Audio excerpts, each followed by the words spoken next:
트라우마 진단. 내가 미쳐가고 있는 건가요?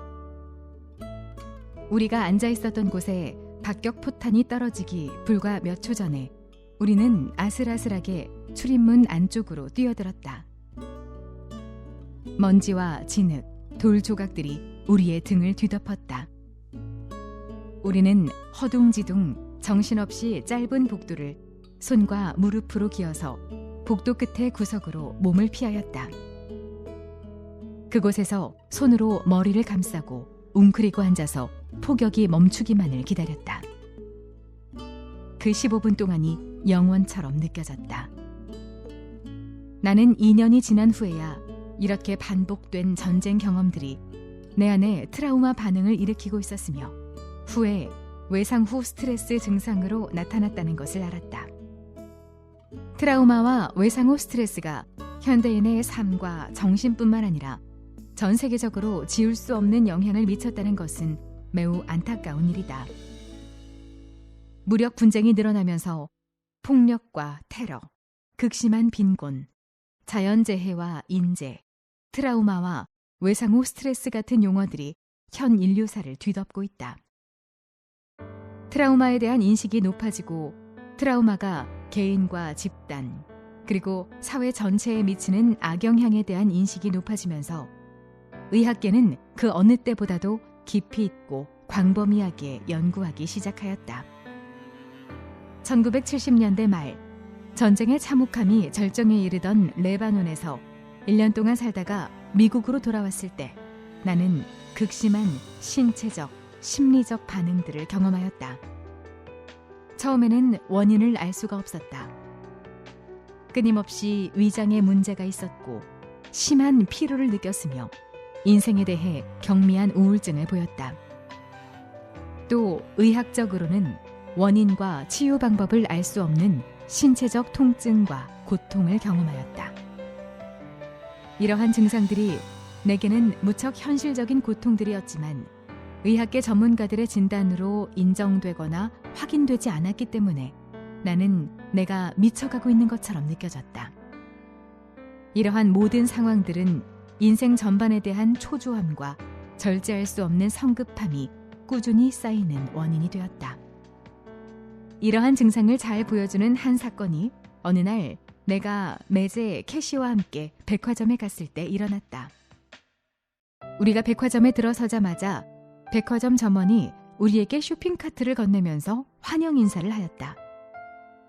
그와 동시에 나는 물건을 환불해주는 카운터에 12명의 손님이 줄을 서서 기다리고 있고 단 한 명의 점원만이 그 카운터에서 일을 하고 있는 것을 보았다. 그 순간 나는 손님이 가게에 들어올 때는 환영해 놓고 서비스를 받기 위해서는 기다리게 만드는 부당함에 참을 수 없이 화가 났다. 나는 캐시에게 세상이 얼마나 부당한지에 대해서 소리를 지르며 말하였다. 마치 내 안에 쌓여있던 격렬한 분노가 당시 상황으로 보아서는 아주 사소한 일을 계기로 쏟아져 나오는 것 같았고 억제할 수 없을 정도였다. 캐시는 내 손을 와락 움켜쥐고 나에게 데이브, 우리는 단지 백화점에 있는 것뿐이야 라고 큰 소리로 말하였다. 나는 내가 접한 위험한 감정들의 깊이를 깨달았을 때 도망치듯이 백화점을 나와 안전하고 혼자 있을 수 있는 집으로 돌아왔다. 1970년대에는 외상 후 스트레스가 치료 전문가들 사이에서 잘 알려져 있지 않았기 때문에 나는 내 자신에게 뭐가 잘못되었는지 알아내기 위한 탐구에 있어서 매우 오해받고 있고 고립된 것처럼 느꼈다. 마침내 나는 외상 후 스트레스의 이론을 알고는 있지만 이 증상을 해결하거나 원인을 치료할 수 있는 특정한 방법론에 대해서는 경험이 부족한 치료 전문가를 만나게 되었다. 수년에 걸친 내면의 탐구를 통해 나는 나를 괴롭히는 문제점들이 무엇인지 몇 가지 찾아냈다. 이 문제점들은 현 사회에서 흔히 볼 수 있는 특히 경찰, 소방관, 비상대응팀, 군인, 가정폭력 상담원, 의사, 간호사, 응급실 근무자들처럼 트라우마가 자주 일어날 수 있는 일을 직업으로 삼고 있는 사람들 사이에서는 쉽게 찾아볼 수 있다. 트라우마라는 주제를 연구하기 시작하자 판도라의 상자를 연 것처럼 치명적일 수도 있는 다른 몇 가지의 경험들이 드러났다. 트라우마로부터 회복하는 과정에 있는 많은 사람들이 내가 경험했던 것과 비슷한 여러 가지의 심리 정서적 합병증을 극복해 나아가야 하기 때문에 이것 중 몇 가지를 여기서 짚고 넘어가려 한다. 트라우마 증상들을 이 책의 초반에 밝힘으로써 여러분이 자신의 증상을 인식하고 각자 회복 과정에서 거쳐온 경험들을 알아차리는 데 도움이 되길 바란다. 트라우마는 그 사람의 정서적인 대처 기제를 압도적으로 넘어서는 모든 경험을 말한다. 이것이 바로 트라우마를 인지하기가 왜 대단히 어려운지에 대한 이유이다. 한 사람에게는 압도적인 경험이 다른 사람에게는 그렇지 않을 수도 있다. 그러므로 트라우마 반응들은 절대로 어떤 한 개인이 연약하다거나 상황을 대처할 능력이 없는 것이라고 판단해서는 안 된다. 트라우마에 대한 반응은 단순히 인간이라는 생명체가 살아남기 위하여 기본적인 응급대처 반응을 작동시킨 것일 뿐이다. 그래서 트라우마에 대한 반응은 보통 각 개인의 나이나 가해진 위험의 정도, 그 상황에서의 탈출 가능성이나 신체에 가해진 상해의 정도와 같은 여러 가지 상황에 근거를 두게 된다.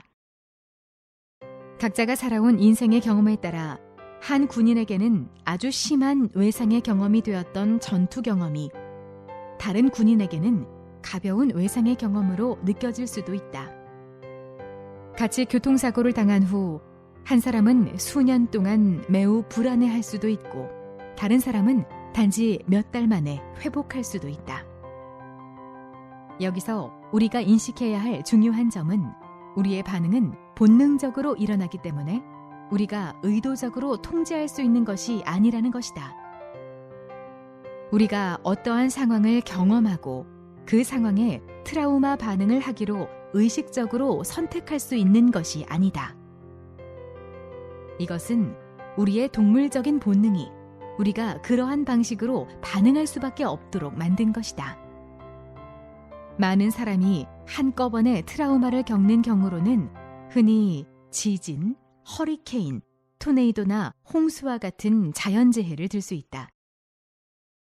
인간이 초래한 트라우마로는 교통사고, 사랑하는 사람의 갑작스런 죽음, 가정 내 폭력, 성폭행이나 신체적 폭력, 폭발사고, 전쟁 등을 들 수 있다.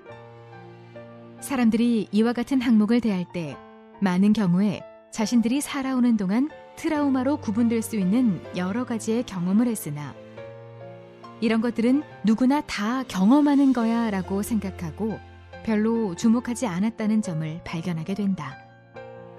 우리가 살고 있는 현 사회는 근래에 들어서 이러한 경험들이 개개인에게 많은 영향을 미치며 나아가서는 그들의 인생의 항로를 바꾸기도 한다는 것을 깨닫기 시작하였다. 사람들은 점차 자신이 트라우마 사건들을 경험했고 살아남기는 했지만 거기서 오는 악영향들이 치유된 것은 아니라는 것을 인식하고 있다. 이러한 경험들에 대한 인식 부족과 이로 인한 만족스럽지 않은 치유는 차후 외상 후 증상의 발달과 반응, 행동을 야기한다. 이러한 외상 후 증상을 가리켜 외상 후 스트레스라고 한다.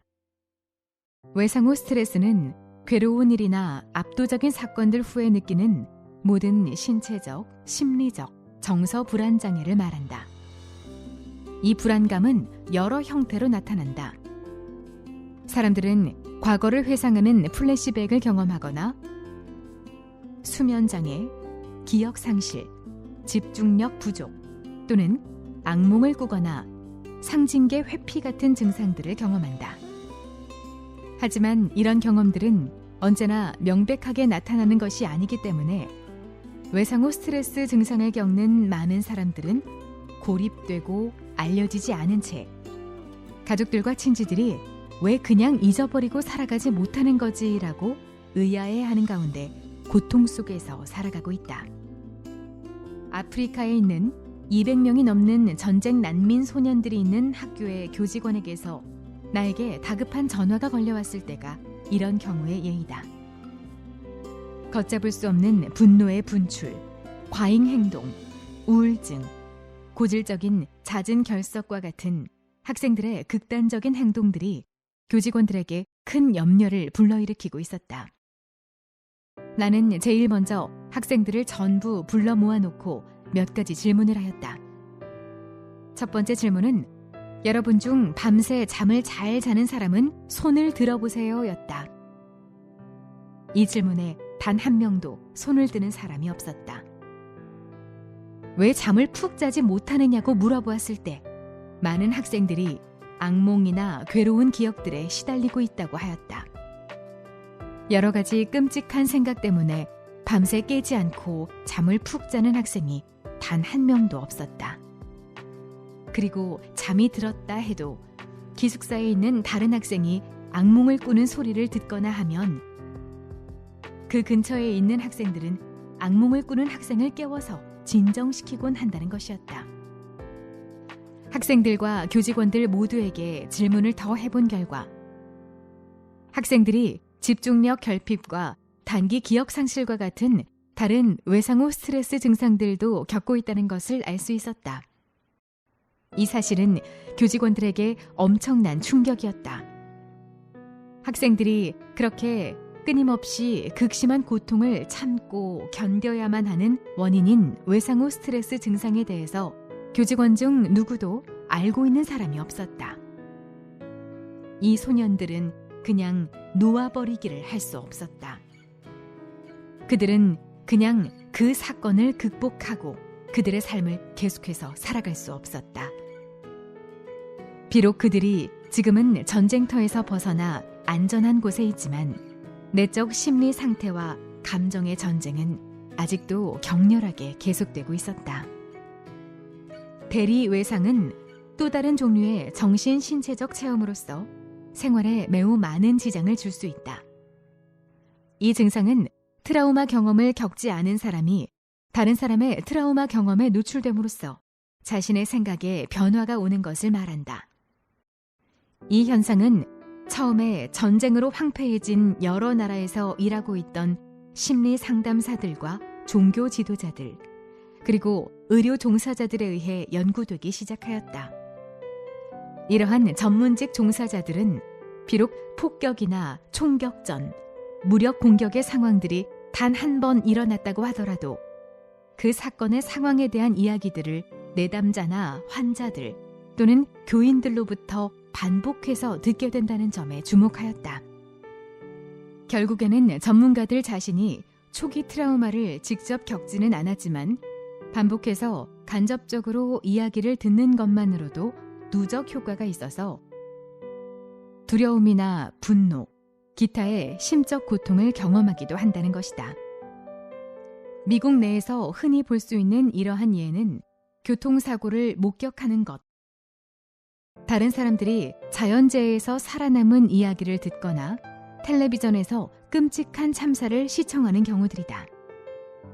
이런 모든 경우에 시청자들은 자기가 직접 그런 위험에 처하지는 않았지만 이야기를 들은 후 또는 다른 사람들의 끔찍한 경험을 목격한 이후에 공포에 휩싸이거나 끔찍한 기억들에 시달리거나 그 사건에 대한 악몽을 꾸곤 한다. 미국 사람들이 이러한 현상을 경험한 예로는 세계무역센터 쌍둥이 빌딩 붕괴 사건을 들 수 있다. 쌍둥이 빌딩이 무너진 것은 한 번이었지만 사람들은 빌딩이 붕괴되는 것을 텔레비전에서 반복해서 시청했고 이것은 간접 트라우마의 충격을 가중하는 결과를 가져왔다. 나중에는 전 국민이 다음 공격의 목표가 자신일 것 같은 공포와 두려움에 떨었으며 더 나아가 모두가 전멸할지도 모른다는 두려움을 느끼게 되었다. 미국 전역에 걸쳐 사람들은 항공 여행을 거렸고 많은 사람들이 악몽에 시달렸으며 그 사건이 일어난 후 며칠 또는 몇 주 동안 계속해서 불안감에 시달리기도 하였다. 공포감이 극도로 높아졌고 아랍 사람처럼 보이는 사람들에 대한 차별이 가열되었다. 아랍 사람처럼 보이는 사람들이 그 끔찍한 사건과는 전혀 관계가 없었더라도 갑자기 위험을 초래할 가능성이 있는 사람들로 여겨졌다. 뉴욕과 워싱턴에서 수천 킬로미터나 떨어진 아주 작은 마을에 사는 사람들조차 마치 자신들이 직접적으로 급박한 위험에 처한 것처럼 느끼고 행동하였다. 이러한 깊은 두려움은 자신이 직접 경험한 것이 아닌 다른 사람들의 트라우마 경험을 간접적으로 접하면서 만들어진 것이다. 동정피로증은 트라우마를 유발하는 직업을 가진 사람들이나 거친 환경에 사는 사람들이 흔히 경험하는 증상 중의 하나이다. 동정피로증은 감정을 억눌러야 했거나 감정을 인정할 수 없었던 모든 충격적인 경험을 말한다.